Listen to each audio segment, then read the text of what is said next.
Genesis 47.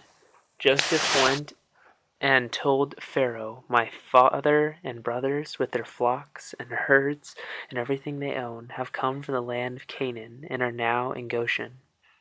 He chose 5 of his brothers and presented them before Pharaoh. Pharaoh asked the brothers, "What is your occupation?" "Your servants are shepherds," they replied to Pharaoh, "just as our fathers were."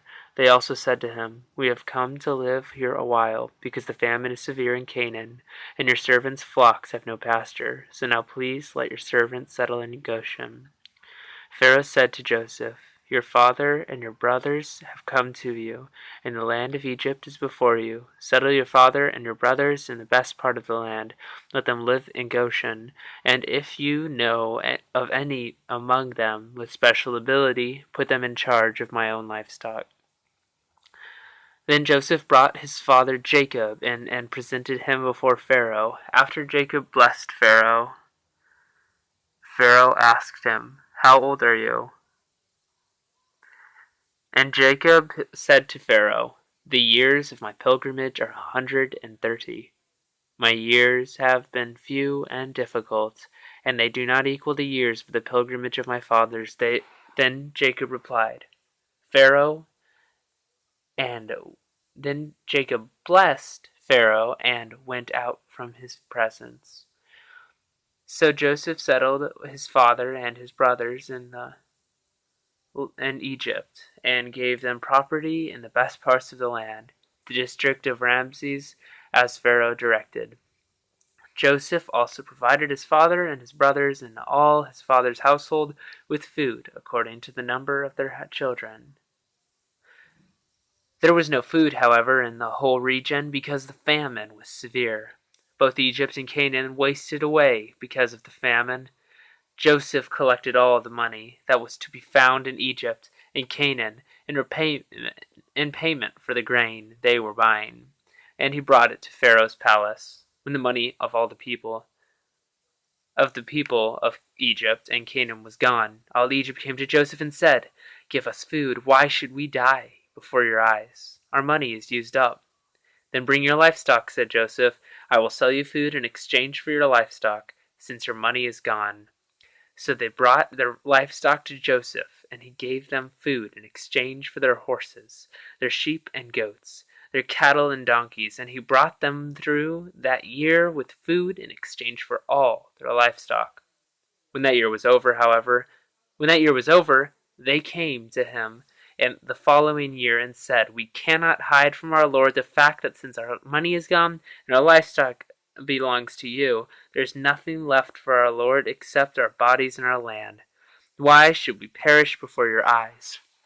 We in our land as well? Buy us and our land in exchange for food, and we with our land will be in bondage to Pharaoh. Give us seed so that we may live and not die, and that the land may not become desolate." So Joseph bought all the land in Egypt for Pharaoh. The Egyptians, one and all, sold their fields because the famine was too severe for them. The land became Pharaoh's, and Joseph reduced the people to servitude from one end of Egypt to the other. However, he did not buy the land of the priests, because they received a regular allotment from Pharaoh and had food enough from the allotment Pharaoh gave them. That is why they did not sell their land. Joseph said to the people, Now that I have bought you and your land, today for Pharaoh, here is seed for you so you can plant the ground.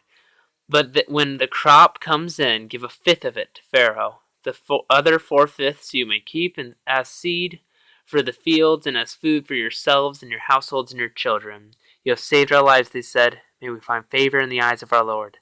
We will be in bondage to Pharaoh." So Joseph established it as law concerning land in Egypt, still in force today, that 1/5 of the produce belongs to Pharaoh. It was only the land of the priest that did not become Pharaoh's. Now the Israelites settled in Egypt, in the region of Goshen. They acquired property there and were fruitful and increased it greatly in number. Jacob lived in Egypt 17 17 years, and the years of his life were 147. When the time drew near for Israel to die, he called for his son Joseph and said to him, "If I have found favor in your eyes, put your hand under my thigh and promise that you will show me kindness and faithfulness. Do not bury me in Egypt, but when I rest with my fathers, carry me out of Egypt and bury me where they are buried." "I will do as you say," he said. "Swear to me," he said. Then Joseph swore to him, and Israel worshipped as he leaned on the top of his staff. End of Genesis chapter 47.